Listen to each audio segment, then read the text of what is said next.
Violon? Ah, monsieur James. Bonjour, monsieur. Alors, ça t'a plu le voyage à Annapolis? Ah, oui, un voyage formidable, monsieur. Monsieur Reynolds m'a mis au courant de l'arrangement que tu as fait avec lui. Monsieur? Intéressant comme arrangement. Bonne nuit, Violon. Bonne nuit à vous, monsieur James.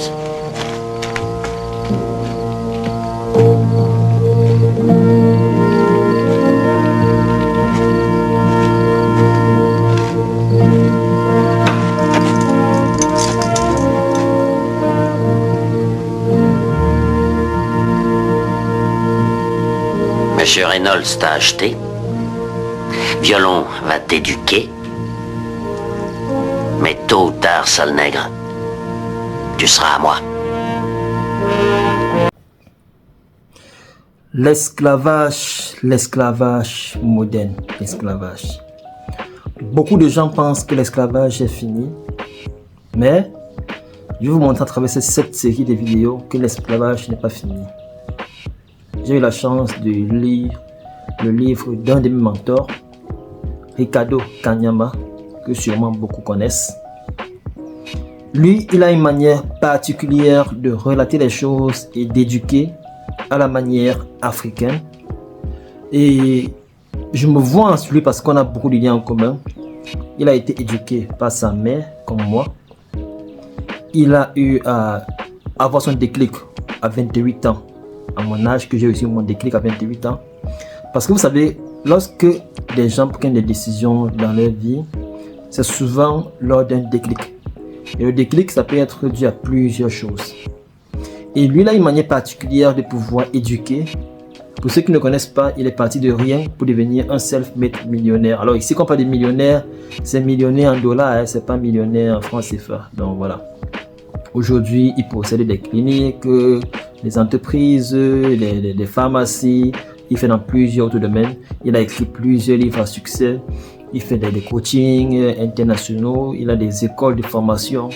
Donc, c'est quelqu'un qui continue de réaliser des très bonnes choses pour l'Afrique.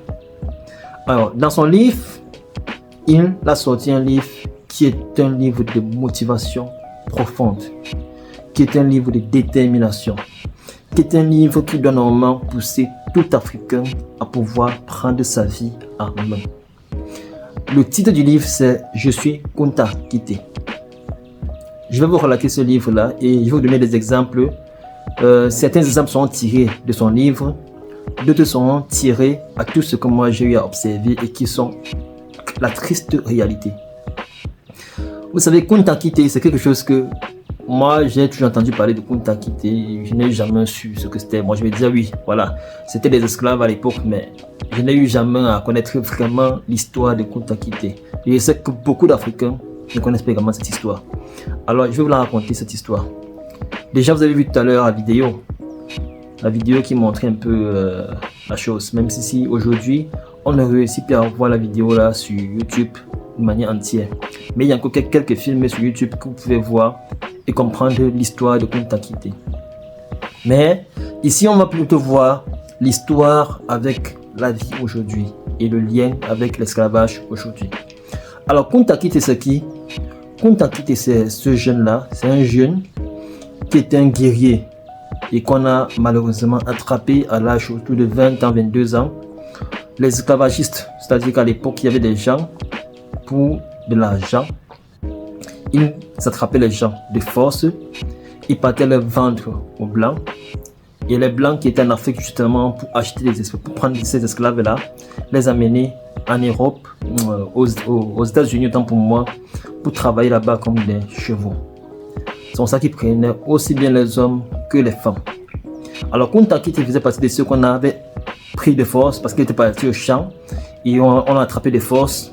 Et lui étant un guerrier, depuis le jour qu'on l'a attrapé de force au champ, il a commencé à se battre de manière farouche pour se libérer.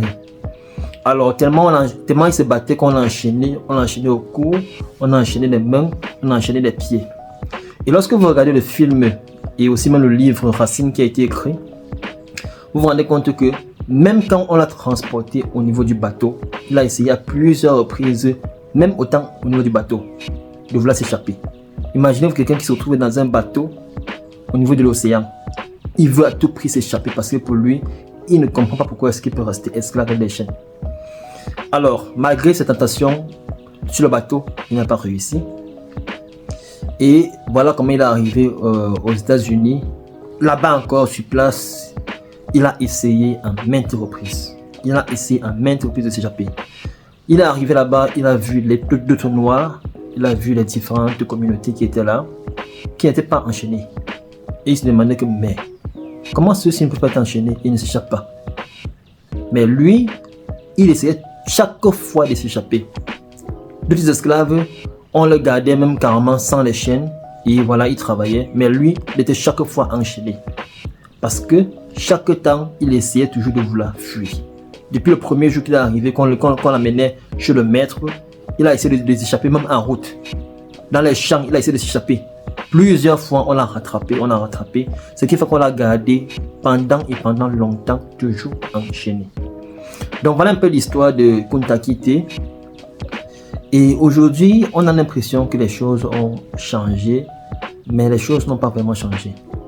Parce qu'aujourd'hui, lorsqu'on voit comment est-ce que les gens sont esclaves par rapport à l'argent, on se rend compte qu'aujourd'hui, les maîtres de beaucoup de personnes, c'est l'argent. Les maîtres de beaucoup de personnes, c'est cet argent-là qui sont prêts à réaliser des choses tellement inhumaines, comme les esclavagistes à l'époque, ou alors qui sont prêts à rester de manière inconsciente esclaves de l'argent. Et on va voir au fil du temps, on va voir les différentes méthodes, voilà, qui font surtout qu'aujourd'hui, les gens se retrouvent de manière inconsciente esclaves de l'argent et ils ne prennent même pas conscience de cela. Vu qu'ils ne prennent pas conscience de cela, pour eux, ils sont passifs, ils ne font que subir. Alors, voilà un peu l'histoire de Kunta Kinte. Si vous êtes curieux, vous pouvez aller regarder sur YouTube. Je pense qu'il y a encore une vidéo qu'on a gardée. Parce que vous savez que c'est une histoire qui est triste. Et parce qu'il y avait tellement de maltraitance. On voyait comment on violait des femmes. On voyait comment on torturait les hommes. Et c'est pas quelque chose qu'il faut encourager. Donc du coup, on a même enlevé ça de YouTube. Mais il y a encore, je crois, une ou deux vidéos sur YouTube par rapport à ça. Ceux qui sont intéressés peuvent aller lire le livre Je suis Kunta Kinte. Vous allez découvrir tout ce qu'il y a dedans. Mais au fil du temps, on va donner les différents détails, les différentes parties qui montrent comment est-ce qu'on est esclave. Et on va voir aussi par la suite quels sont les éléments à mettre en place pour pouvoir sortir de cet esclavage-là. Allez, portez-vous bien et surtout, gardez toujours les 5 éléments pour votre santé. Bien manger, manger mieux, boire bien de l'eau, bien dormir, trouver du temps pour se relaxer et travailler son mental avec des choses utiles. Portez-vous bien et à la prochaine vidéo.